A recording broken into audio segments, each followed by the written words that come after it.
امام شامی نے لکھیا بڑی وڈی گل، فرمایا میں رمضان شریف وچ بیان کیتا تے ساڈے منڈے بھی بڑے تکڑے ہو گئے نوجوان. میں کہا بھائی حضور نماز پڑھا رہے سن تے میکائیل گزرے تے حضور ہس پے. ایک نوجوان مینوں کہنے لگا دسو جی حضور کیڑی نماز پڑھا رہے سن تسی ایویں بیان کر دیو. پھر میں ڈھونڈیا تے پھر مینوں لبیا حضور عصر دی نماز دی دوسری رکعت پڑھا رہے سن.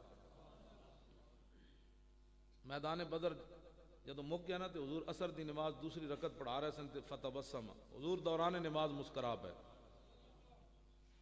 جدو نماز فلما قضا صلاۃ کل نا جابر بن عبداللہ راویان اسی عرض کیتی حضور رعینا کا تبسم تھا، حضور اسی ویکھیا تسی نماز وچ ہس رہے سی مسکرا رہے سی. تے میرے آقا نے نہیں فرمایا تسی نماز پڑھ رہے سی یا مینوں ویکھ رہے سی. سبحان اللہ.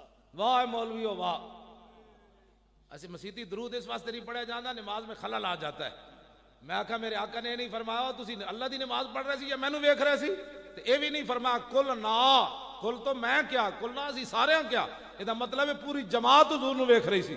تے رعینا رعے تو نہیں رعینا اسی سارے ہاں ویکھیا. تبسم تا حضور تسی مسکرا رہے سی. میں اقبال کو پوچھا، میں کہا اقبال تم فیصلہ کر. مولوی تو کہتے ہیں درود پڑھا جائے تو نماز میں خلل آ جاتا ہے. کہنے لگا شوق تیرا اگر نہ ہو میری نماز کا امام، میرا قیام بھی حجاب میرا سجود.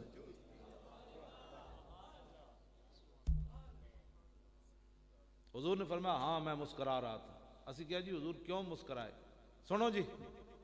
فرمایا مرہ بی میکائیلو والا جناحی اسر الغبار وہو راجع من طلب القوم فضحک الی فتبسمت الیہ. میرے آقا فرماندے میں نماز پڑھا رہے سی تے میرے قریب تے میکائیل گزرے، انہاں دے پراں اُتے بدر دا گرد و غبار موجود سی. اور وہ راجع من طلب القوم تے میرے غلاماں دی مدد کر کے تے واپس جا رہے سن. تسی ہن میرے وال ویکھنا ہے حدیث پھر سمجھ آنی. ہاں جی اے رویت نالے دا تعلق ہے. فرمایا جدو میکائیل میرے قریب تو گزرے نا تے انہاں کہا جناب ہن اجازت ہے، ہن اجازت ہے. تے حضور نے فرمایا جدو انہاں ہسدیاں کہا نا ہن اجازت ہے تے فتبسمت الیہ، میں بھی ہس کے کہا ہاں جی اب واپس چلے جائیں اجازت ہے. یہ اسلام ہے.